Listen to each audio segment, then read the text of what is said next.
성도 여러분들 안녕하셨습니까? 오늘은 2020년 7월 8일 수요일 요한계시록 강의 5번째 시간입니다. 지난 수요일 요한계시록 강의 4장을 우리가 공부했습니다. 오늘은 5장을 가지고 은혜를 나누기를 원합니다. 말씀 전하기 전에 잠깐 기도하겠습니다. 거룩하신 하나님, 이 시간 주의 말씀을 두려운 마음으로 전합니다. 오직 성경의 진리만을 전하게 도와주시고 성령님께서 강하게 인도하여 주시옵소서. 아는 것을 말하게 하시고 깨달은 것을 말하게 하시고 모르는 것을 아는 것처럼 말하지 않게 붙들어 주시옵소서. 사랑하는 주의 성도들과 함께 말씀을 공부할 때 마음속에 깨달음의 기쁨과 은혜가 잔잔한 강물같이 흐르게 하여 주시고 깨닫고 이해하는 것들이 살아있는 생명으로 자라나게 하여 주시옵소서. 주 예수 그리스도 이름으로 기도하옵나이다. 아멘. 오늘 요한계시록 5장 1절 말씀을 보면은 또 내가 보니 왕좌에 앉으신 분의 오른손에 책 한 권이 있으니 안팎에 글이 적혀 있고 7인으로 봉인되어 있더라. 이렇게 5장 1절이 시작합니다. 이 책은 하나님께서 봉인하신 책인데 이 계시록 5장에서 이제 열리는 그런 장면이 나오는 것입니다. 다니엘서 12장 4절에 하나님께서 구약에 하나님이 사랑하시는 대언자 다니엘에게 이렇게 말씀하셨어요. 12장 4절과 9절에 그러나 오 다니엘아 너는 끝이 임하는 때까지 그 말씀을 닫아두고 그 책을 봉인하라. 많은 사람이 이리저리 다름질하고 지식이 증가하리라. 다니엘서 12장 9절에 그가 이르되 다니엘아 내 길로 가라. 주께서 끝이 임하는 때까지 그 말씀을 닫아두고 봉인하셨느니라. 끝이 임하는 때까지 마지막 때가 이를 때까지 이 말씀을 봉인해 두셨다라고 말씀하고 있습니다. 2절에 또 내가 보니 힘센 천사가 큰 음성으로 공포하되 누가 이 책을 펴며 이 책에 봉인을 떼기에 합당하냐 하되 이 책을 펴고 봉인을 떼는데 합당한 존재가 있다는 것입니다. 합당하지 않은 존재도 있고 여기서 보니까 힘센 천사가 나오죠. strong angel이 나오는데 힘센 천사가 성경에서 3번 나옵니다. 10장 1절에 another mighty angel 그리고 18장 21절에 또 힘센 천사가 나옵니다. 5장 3, 4절에 보니까 하늘이나 땅이나 땅 아래에 능히 그 책을 펴거나 들여다볼 수 있는 사람이 아무도 없더라. 그 책을 펴거나 읽거나 들여다보기에 합당한 사람이 아무도 보이지 아니하므로 내가 많이 울었더니 이렇게 말씀하고 있습니다. 하나님께서 봉인한 것을 떼서 그 책을 펴거나 볼 자가 천상천하에 아무도 없어서 많이 울었다는 얘기죠. 펴고 읽고 들여다보기에 합당한 자가 없었다. 그럴 만한 자격이 있는 자가 없었다. 그때에는 다니엘 9장 24절에서 이 책이 펴지고 봉인이 떼어지고 봉인에 기록된 것들이 그대로 성취되기 시작하면은 다니엘 9장 24절에서 하나님께서 정하신 70일에가 성취되는 그런 때가 되겠죠.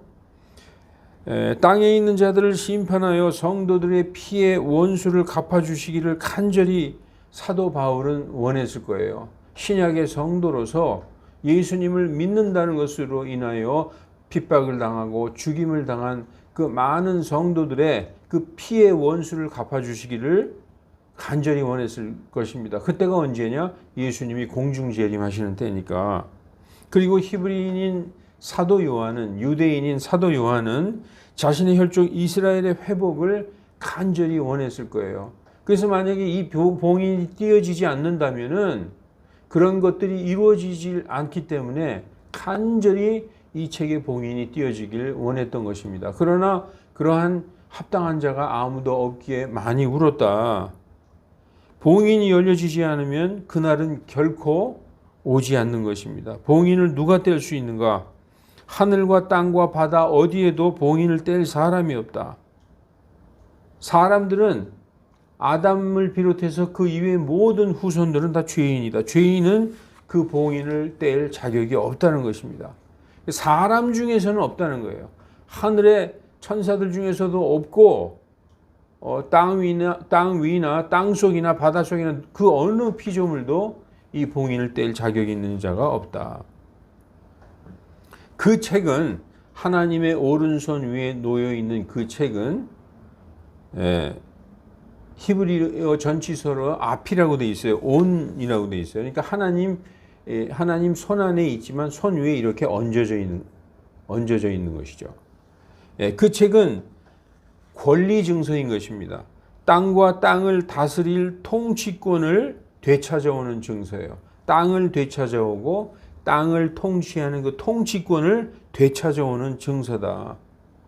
두루마리 안에 기록된 것들이 이루어져야 아담이 범죄하기 이전에 그 에덴 동산으로 회복될 수가 있는 것입니다. 회복한다는 것은 아담이 잃어버린 것을 다시 되찾아 온다는 의미입니다. 아담의 육신의 후손들, 우리 같이 이렇게 아담의 후손들, 육신을 입고 있는 우리 같은 사람들은 어느 누구도 그 책의 봉인을 떼거나 열어보거나 볼 자가 아무도 없다. 이렇게 말씀하고 있어요. 언제 되찾아 오시는가? 언제 그 봉인을 열어서 언제 이 땅의 소유권과 땅을 통치할 통치권을 되찾아 오시는가? 7번째 나팔, 마지막 나팔이 울리면 모든 것이 원상 회복된다. 원상 회복이에요. restitution이라고 해서 아담이 죄를 범하기 전의 상태로 원상 회복이 된다. 성경이 이렇게 말씀하고 있습니다. 계시록 11장 15절에 일곱째 천사가 나팔을 부니, 일곱째 천사는 일곱 봉인에서 일곱 나팔이 나오죠. 그 제일 마지막 나팔. 그래서 우리가 마지막 나팔 하는 것입니다. 일곱째 천사의 나팔, 그 일곱째 천사가 나팔을 부니 하늘에 큰 음성들이 있어 말하되 이 세상 왕국들이 우리 주님과 그분의 그리스도의 왕국들이 되었으니 그분께서 영원 무궁토록 통치하시리로다. 언제? 마지막 나팔, 7번째 나팔이 불려지면 이 세상의 나라들이 지금은 전부 사람들이 통치하고 있잖아요. 마귀가 사실은 이 세상을 통치하고 있고, 그 마귀의 통치 안에서 사람들이 각 나라를 통치하고 있지만 7째 나팔이 불어지는 날 우리 주 여호와 하나님과 그분의 그리스도의 왕국이 된다는 거예요. 그분께서 영원히 통치하신다는 거예요. 7째 나팔이 울려지면 그분의 모든 신비가 완전히 완성되는 거예요. 7째 나팔에 예수님께서 공중 재림하시는 날, 이 세상 왕국들이, 다시 말해서 땅의 모든 나라들이 마귀 사탄의 통치하에 있었는데 7째 천사가 나팔을 불자, 마지막 나팔을 불자 예수님께서 공중 재림하시면서 사탄의 통치는 끝나고 하나님 아버지와 그분의 그리스도, 즉 예수님이 통치하시는 왕국이 시작된다는 것을 성경에서 말씀해 주고 있는 것입니다. 그때는 언제냐? 새로운 세대라는 거예요. 새로운 세대. 다시 태어나는 세대. 리제너레이션이라고 성경에서 마태복음에서 말씀하고 있습니다. 그 예수님이 오셔서 이 세상의 모든 나라들이, 모든 왕국들이 우리 주님과 그분의 그리스도의 왕국들이 되고 그분께서 영원 무궁토록 통치하시는 그 왕국이 성경에서 뭐라고 언급되고 있느냐? 새로운 세대.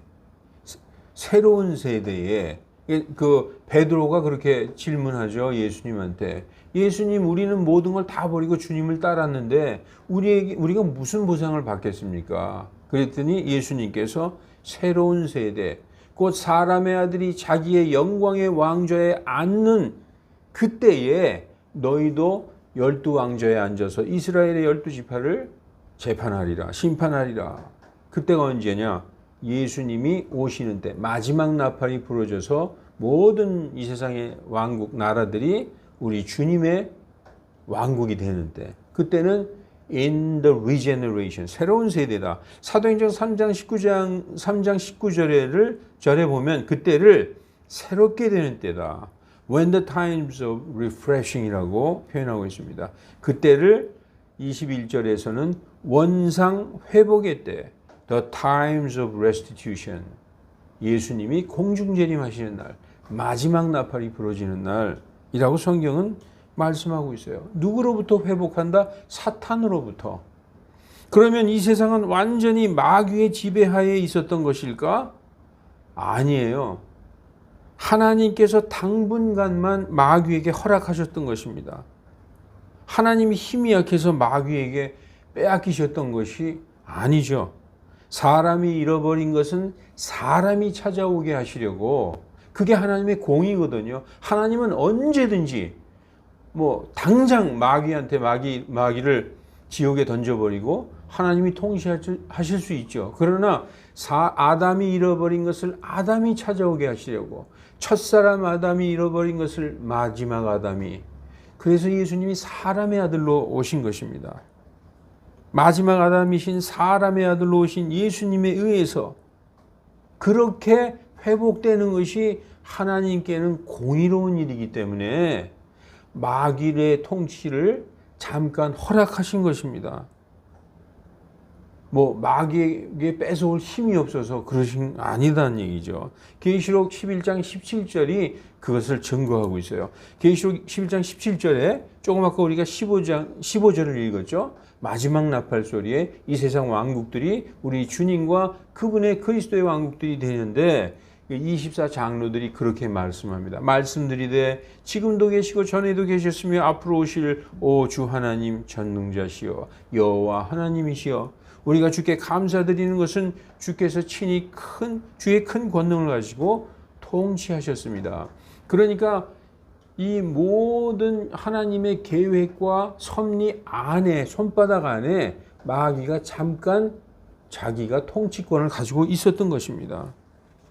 그러면 사람이 어떻게 땅에 대한 소유권과 통치권과 영생을 다 잃어버렸나? 우리가 다시 한번 살펴볼게요. 우리가 다 아는 내용이지만 창세기 1장 28절에 하나님께서 그들에게 복을 주시며 아담과 이브에게 복을 주시면서 그들에게 이르시되 다산하고 번성하여 땅을 채우라, 땅을 정복하라, 또 바다의 물고기와 공중의 날짐승과 땅 위에서 움직이는 모든 생물을 지배하라 하시니라. 이 말씀은 땅과 땅 위에 있는 모든 것을 아담과 이브에게 주신 거예요. 다스리고 통치하고 지배하라, 왕권을 주신 거죠. 그런데 그들이 하나님께 범죄했어요. 하나님이 그것은 하지 말라 했던 그 금지의 말씀을 그들이 어긴 것입니다. 그래서 어떻게 됐냐? 창세기 3장 3절에 저들이, 그 남자가 우리 중에 하나와 같이 선악을 알게 되었으니 그가 또 생명나무에서 나는 것을 먹고 영원히 죽지 않을까 염려하노라. 그래서 그런 까닭에 주 하나님께서 에덴 동산에서 그를 내보내사 그를 땅에서 취하셨으므로 땅을 갈게 하시니라. 이같이 하나님께서 그 남자를 쫓아내시고 에덴의 동쪽 동산에 그룹들과 사방으로 도는 불타는 칼을 두어 생명나무의 길을 지키게 하시니라. 에덴에서 쫓겨나고 그의 통치권과 그의 생명은 영원한 생명을 다 잃은 것입니다. 이렇게 해서 사람에게 주신 그 모든 통치권과 지배권과 땅의 소유권 다 잃어버린 것이죠. 구약의 이 백성들이 기근 등 극심한 가난 등으로 자기 토지를 팔아서 소유권을 잃어버렸을 경우, 너무 가난하고 먹을 것이 없다, 땅을 팔았다, 그럴 경우 가장 가까운 친족이 그것을 되찾아줄 의무와 권리가 있었어요. 그것을 친족으로서 기업을 물을 자라고 성경은 말씀합니다. 그런 사람을 성경에서 대속자 또는 구속자, 리디머라고 말씀하시죠. 즉 기업을 물르는 사람이다. 내가 팔아먹은 땅을 내가 도저히 다시 찾아올 길이 없으니까 나의 가장 가까운 친족이 나를 대신해서 값주고 그 땅을 찾아주는 기업을 물을 자다. 히브리어는 어로는 고엘이라고 합니다. 대속자라고 하죠. 리디머. 리디머는 바로 누구냐? 우리 주 예수 그리스도의 명칭이에요. 리디머. 네, 그게 이제 찬송 16장이죠. 찬송 16장에 보면은 핸델이 작곡한 이 리디머라는 찬송이 나옵니다.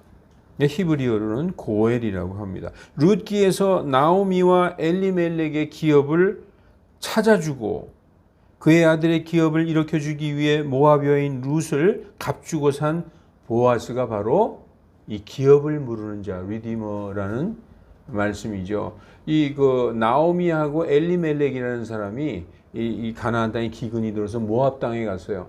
자기 두 아들과 함께 말련과 기련과 함께 이게 넷이서 갔죠. 그래서 이제 그 땅에서 이방 여인들을 며느리로 말련의 아내 오르바, 기련의 아내 룻 이렇게 며느리들을 삼았어요. 그러다가 아들들도 죽고 남편도 죽고 나오미와 두 며느리만 남았는데 나오미가 며느리들에게 너희들이 아직 젊고 그러니 너희들 편한 대로 가라. 괜찮다. 그랬더니 오르바는 떠나갔고 룻은 어머니와 같이 이 유대 땅으로 돌아왔습니다.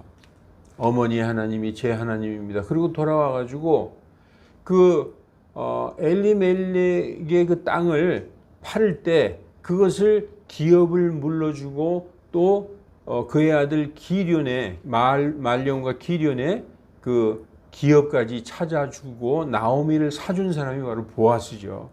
그래서 그의 기업을 존속시켜준 그런 사람이 바로 대속자라고 성경은 말씀하고 있습니다. 이런 것을 우리와 우리 조상 아담이 잃어버린 이 땅과 그 땅에 대한 통치권을 우리가 할 수 없으므로 도저히 우리는 힘이 없어서 할 수 없는 것을 다른 대속자가 와서 해 주신 것입니다. 우리의 조상 아담이 잃어버린 낙원, 즉 신낙원을 되찾아줄 기업 물을 자, 대속자가 누구냐? 그 대속을 위해서 그 책에 봉인을 떼고 그 안에 기록된 것을 펴볼 수 있는 자격이 있는 합당한 자가 누구냐? 바로 어린 양 예수 그리스도이시다. 우리 조상 아담이나 아담의 육체를 이어받은 우리 같은 사람은 할 수 없다. 왜냐? 우리는 죄인이기 때문에 죄 없으신 예수 그리스도만이 합당하다. 그분은 십자가에서 죽으셨다. 죽으셨다는 것은 죄가 있다는 의미죠. 왜 죽나요? 죄의 싹은 사망이기 때문에 죽는 것이죠.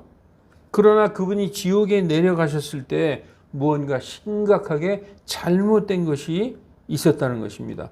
죄의 싹이 사망인데 무죄한 분이 죄의 싹은 사망으로 지옥에 내려오신 거예요. 분명히 하나님의 법은 죄의 싹은 사망인데 예수님은 죄가 없으신 무죄한 피인데 지옥에 내려오셨어요. 그러므로 사망과 지옥은 더 이상 그분을 붙들고 있을 수가 없었다. 사도행전 2장 23절, 24절 이 말씀은 시편 16편 8절에서 11절을 이 사도 베드로가 인용하면서 설교한 것입니다. 뭐라고 말씀하시느냐 베드로가 너희가 하나님의 작정하신 계획과 미리 아심으로 넘겨지신 그분을 붙잡아 사악한 손으로 십자가에 달아 죽였으나 하나님께서 그분을 사망의 고통에서 풀어 일으켜 세우신 것은 사망이 그분을 붙들고 있을 수 없었습니다. 왜냐? 죄가 없으니까. 우리 사람 아담의 후손들은 다 죄 때문에 죽는 거죠. 근데 죄가 없으신 분이 죽었다? 이건 뭔가 잘못된 것이죠. 그래서 이렇게 세우신 것은 당연한 거예요. 만약에 죄가 있었다, 하나님도 그것은 하나님의 공의로 하시지 않는 것이죠. 그러면 이 과정에서 죄를 범한 것은 누구냐? 죄와 사망이 바로 법을 어긴 것입니다.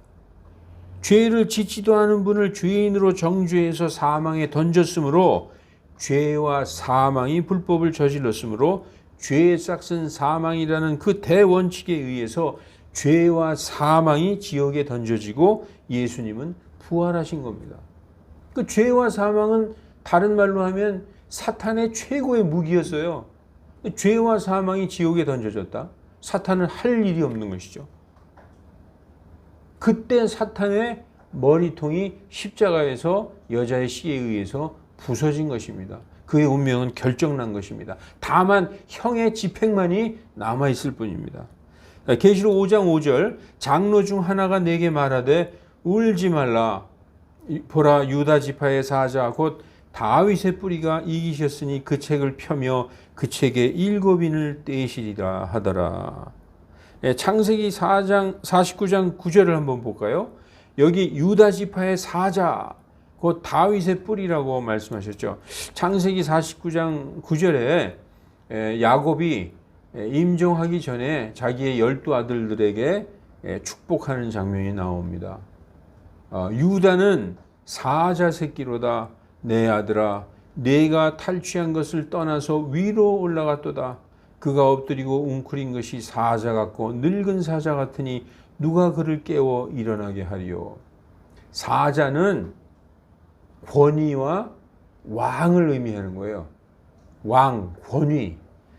실로가 오실 때까지 홀이 유다를 떠나지 아니하며 법을 주는 자가 그의 발 사이에서 떠나지 아니하리니 그에게 백성이 모이리로다. 실로가 오실 때까지 예수 그리스도께서 재림하실 때까지 홀 왕권이 유다를 떠나지 아니하며 법을 주는 자 로기버라고 되어 있죠. 법을 주는 자가 그의 발 사이에서 떠나지 아니하리니 그런 말씀을 야곱도 유다에게 축복했습니다.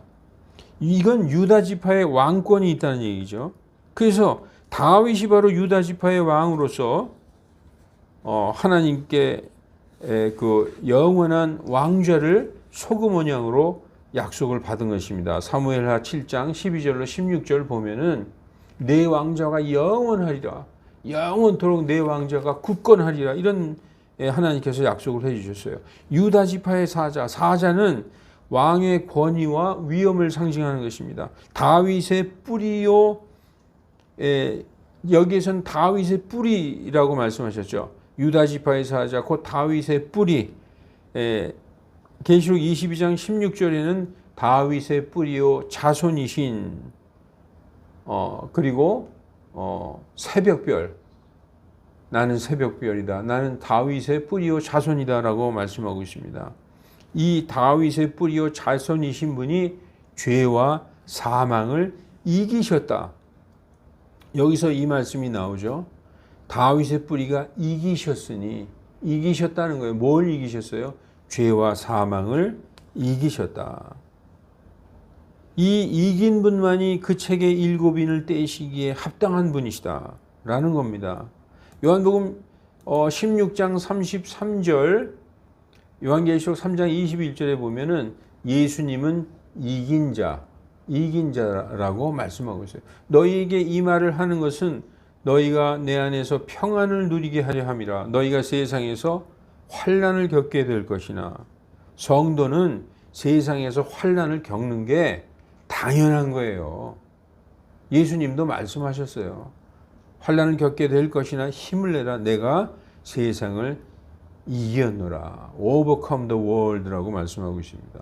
그리고 이기는 자에게는 내가 내 왕좌에 나와 함께 앉도록 허락하기를 나도 이기고 내 아버지와 함께 그분의 왕좌에 앉아 있는 것과 같게 하리라. 이 말씀을 보면 예수님은 이기신 분이에요. 죄와 사망을 이기신 분, 마귀의 모든 유혹에서 40일간 금식하시고 마귀가 그분을 광야로 끌고 가서 그분을 시험했죠. 높은 데로 올라가서 이 세상의 영광을 보여주면서 내가 나에게 경배하면 다 이 세상을 주겠다. 그런 유혹 전부 다 이기신 분이십니다. 5장 6절 또 내가 또 보니 보라 왕좌와 네 짐승의 한가운데와 장로들의 한가운데에 어린 양께서 서 계시는데 이전에 죽임을 당하신 것 같더라. 7뿔과 7눈을 가지셨으니 7눈은 온 땅에 보내심을 받은 하나님의 7영이라. 이제 어린 양께서 모습을 딱 나타내시는 거예요. 왕좌와 네 짐승의 한가운데와 24장로의 한가운데서 어린 양께서 서 계시는데 이전에 죽임을 당하신 것 같다라고 말씀하고 있어요. 예수님은 요나의 표적을 가지신 분이죠. 요나는 고래의 뱃속에서 3 days and 3 nights 3일 낮 3일 밤을 그러니까 72시간을 고래의 뱃속에서 요나는 완전히 죽었습니다. 어린아이 동화책에 보면 요나가 고래 뱃속에서 등불 켜놓고 책 보고 있는데 요나는 그런 게 아니라 완전히 죽었다는 거예요. 우리나라에도 3일 동안 병풍 뒤에서 죽은 사람을 모셔놓는 것은 3일 동안 일어나는 일이 없으면 완전히 죽은 거라는 의미죠. 요나는 고래의 뱃속에서 완전히 죽은 것처럼 예수님도 3일 밤 3일 낮을 완전히 땅의 중심부 지옥에 내려가셨던 분인 것입니다. 그래서 완전히 죽으셨다가 부활한 거예요. 계속 어린 양이라고 말씀하시는 것은 출애굽 당시에 이스라엘 백성을 구원한 그 어린 양, 짐승이죠. 그 어린 양의 피로 문 설주와 기둥에 발랐죠. 그 어린 양의 피와 온 세상 모든 민족의 죄를 대속하시기 위해서 갈보리 십자가에서 피 흘려 죽으신 어린 양을 기억하고 떠올려라. 그런 지금 계속 어린 양이라고 말씀하시는 것은 그분의 피의 대속을 지금 말씀하려 하는 것입니다. 대속하신 어린 양. 7뿔이 나오죠. 7뿔과 7눈을 가지셨다. 7뿔은 뿔이라는 것은 권위와 통치를 의미하는 것입니다. 우리가 다니엘서에 같은데 보면 큰 뿔, 그건 왕을 의미하는 거예요. 그래서 이 7뿔은 권능 그리고 통치를 의미하는 것입니다.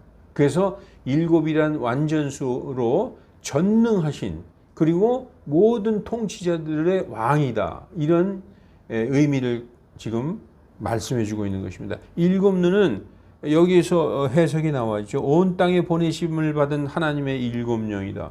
모든 것을 다 보시는, 모든 것을 다 아시는 전지한, 그래서 7뿔과 7눈은 전지전능하신 분을 묘사하고 있습니다. 완전하신 성령님과 함께 사역하신 예수님을 의미하시고 이제 앞으로 7봉인을 띄시면서 그 사역을 성령님과 하실 것을 지금 보여주고 있는 것입니다. 계시록 5장 7절 8절 그 어린 양께서 나아오사 왕좌에 앉으신 분의 오른손에서 그 책을 취하시니라. 그분께서 그 책을 취하심에 네 짐승과 24 장로가 각각 하프와 향이 가득한 금 대접들을 가지고 어린 양 앞에 엎드리니 그 향은 성도들의 기도라. 요한도 얼마나 신났겠어요. 그 봉인을 뗄 수 있는 그리고 열 수 있는 그 안에 있는 내용을 볼 수 있는 그 자격이 있는 합당한 자가 없어서 얼마나 많이 울었습니까? 드디어 유다 지파의 사자, 그 다윗의 뿌리이신 어린 양께서 나타나셔서 하나님의 오른손에 놓여 있는 그 책을 취하셨다는 것이죠. 그랬더니 왕좌 주변에 있는 네 짐승 24 장로가 하프를 가지고 그리고 향이 가득한 금대접을 가지고 어린 양 앞에 엎드렸다, 경배했다. 그 향은 성도들의 기도라고 말씀하고 있어요. 하프는 왜 들고 있을까요? 성경의 계시록에 보면 이 사람들은 자기들의 하프를 가지고 있는 것이죠. 하나님의 하프를 들고 연주한 그 노래하는 장면은 계시록 15장에 나옵니다. 이 하나님의 하프와 자기들의 하프, 그것은 무엇을 말하는 건지 그것은 나중에 말씀이 나올 때 설명드리겠습니다. 그래서 네 짐승과 신약 성도들을 대표하는 24 장로는 어린 양께서 왕좌에 앉아 계신 분의 오른손에서 그 책을 취하시는 것을 보고 기뻐하는 것을 우리가 느낄 수가 있잖아요. 그들과 함께 현 시대, 이 시대의 성도들인 우리도 온 마음을 다해서 그 하늘에 그 어린 양께서 하나님의 오른손에서 그 책을 취하실 때 우리가 마치 그 장면을 보는 것 같이 온 마음을 다해서 우리도 기뻐하고 있지 않습니까? 하늘과 땅에 있는 모든 성도가 그분께 찬양을 준비하기 때문에 하프를 들고 있는 것이죠. 우리를 포함한 모든 성도들의 기도와 함께 향이 가득한 금대접, 모든 성도의 기도라고 말하고 있습니다. 거기에 아마 우리의 기도들도 섞여져 있을 것입니다. 그래서 그 기도와 함께 어린 양께 경배하는 벅차고 감동적인 장면이 지금 보여지고 있는 것입니다. 이제 계시록 5장 9절과 10절 말씀입니다.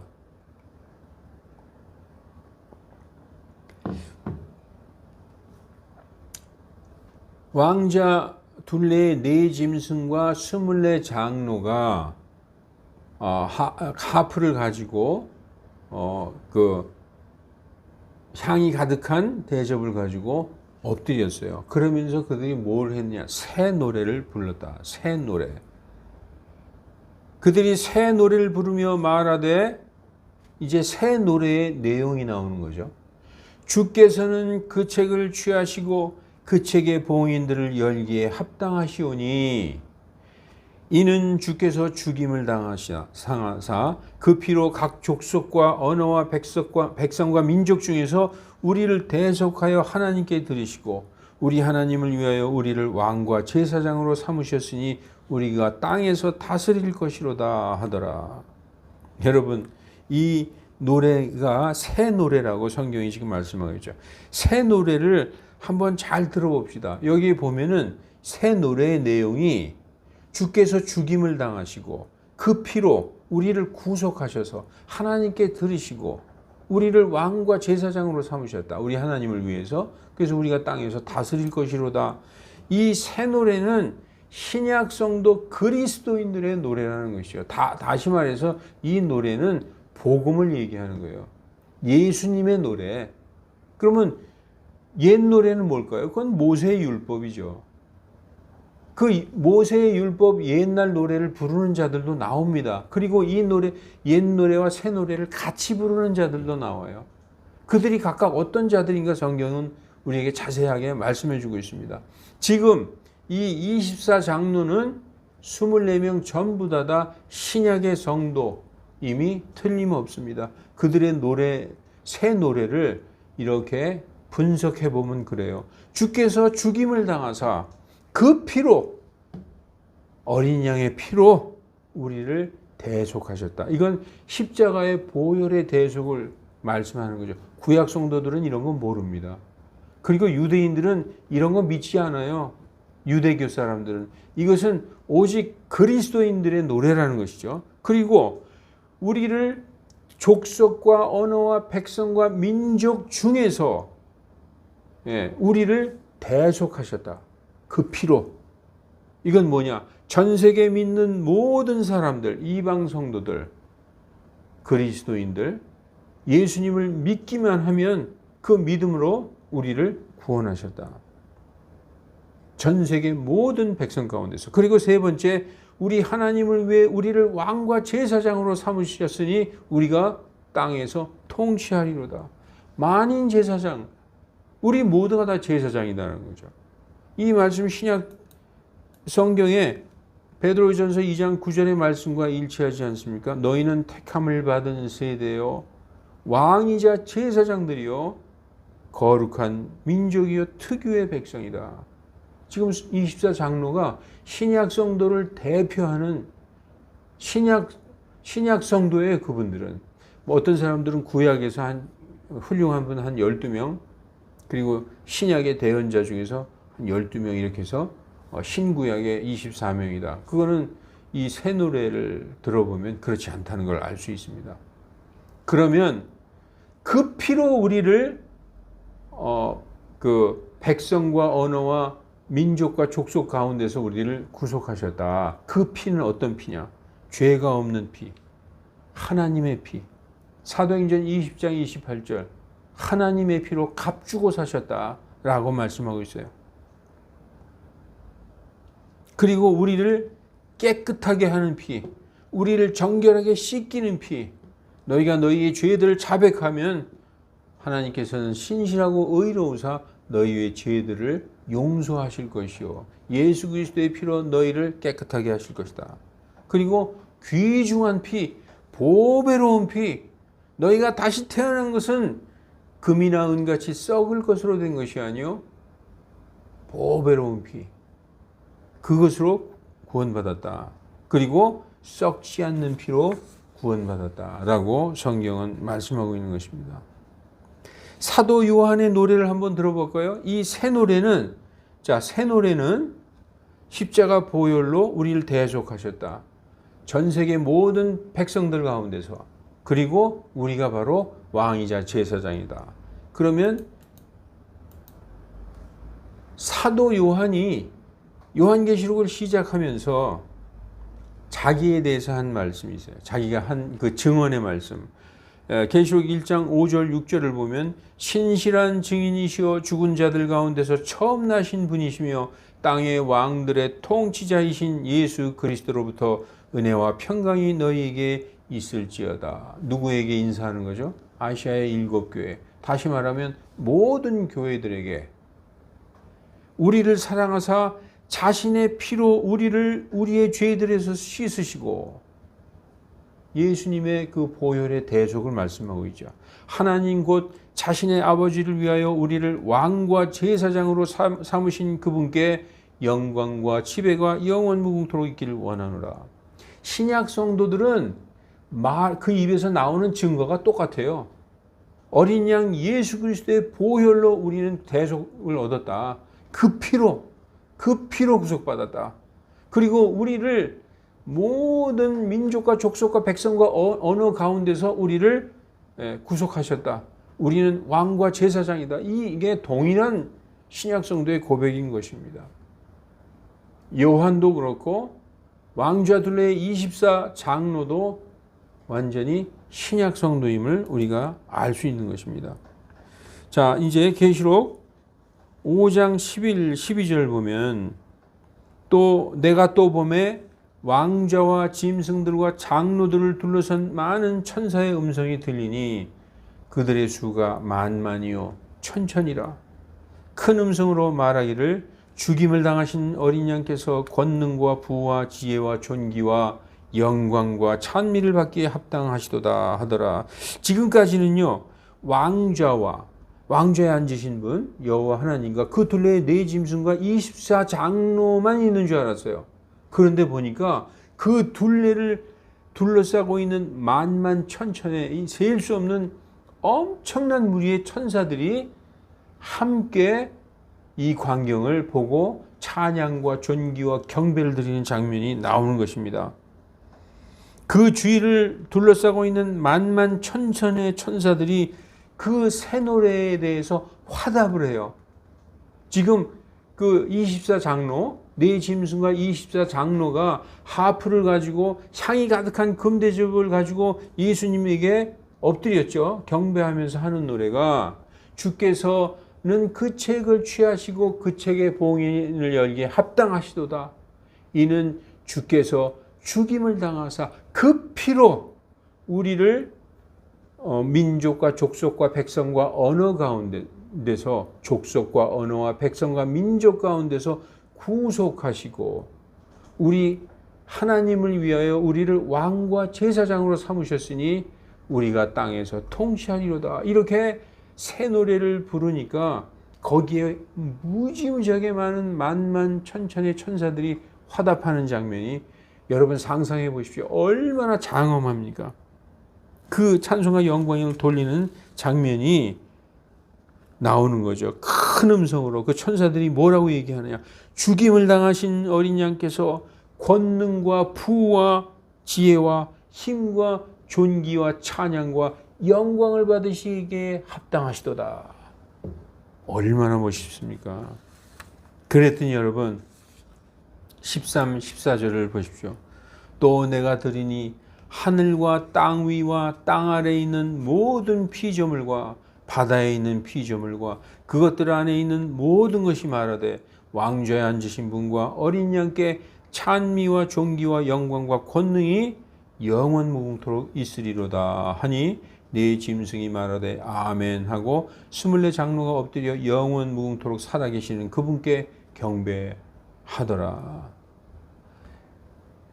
왕좌와 왕좌의 둘레의 네 짐승과 24장로 그리고 만만 천선의 천사들 그뿐만이 아니라 하늘과 땅과 땅 위와 땅 아래와 바다와 그 속에 있는 모든 피조물이 함께 경배를 하는 장면이 나오는 거죠. 또 내가 들으니, 그러니까 그 천사들이, 만만의 천사들이 화답을 했죠. 뭐라고 화답을 했느냐?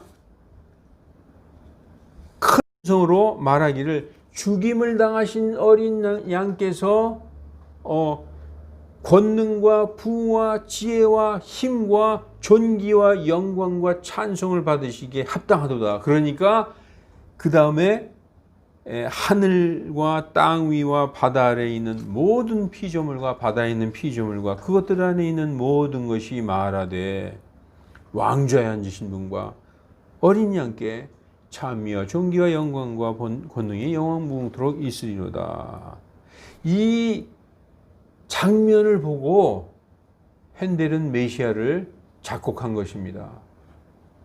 그 핸델의 메시아의 그 할렐루야 얼마나 장엄하고 얼마나 위대해요.